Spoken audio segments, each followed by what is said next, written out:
According to the recent Intergovernmental Panel on Climate Change's report, the world will cross the global warming limit by 2040.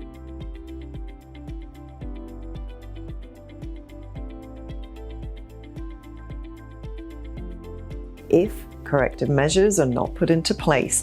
The facts and figures vary from the Paris Agreement that was signed in 2015 in order to keep global warming within 1.5 degrees Celsius.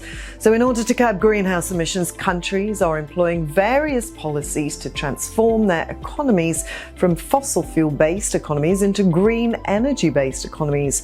In order to bring about a successful transition, several countries have adopted a carbon tax. So what is it? Well, to restrict the dependency on fossil fuels, various governments across the world put a tax on industries based upon their per ton of carbon emissions. It's to encourage transition into green energy-based production and transportation. The prices of carbon-emitting goods will rise, so the demand should fall.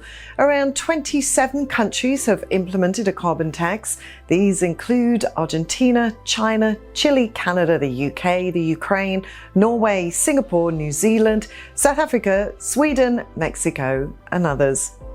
A few others, such as Brazil, Russia, and Indonesia, are considering implementing this tax.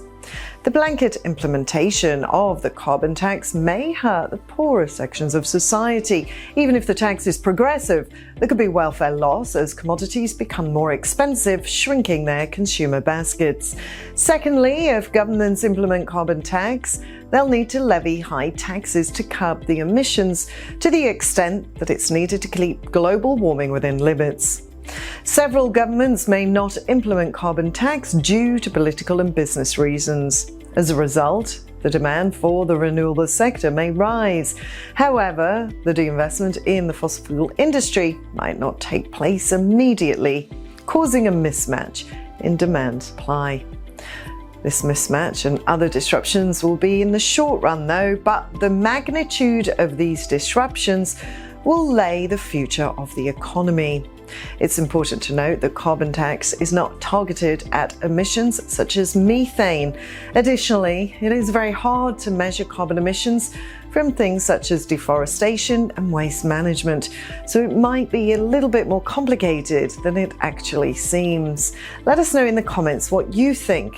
You can also share this video and subscribe to our YouTube channel, and you can press the bell icon to get notifications for our latest videos. I'm Rachel for kalkinemedia.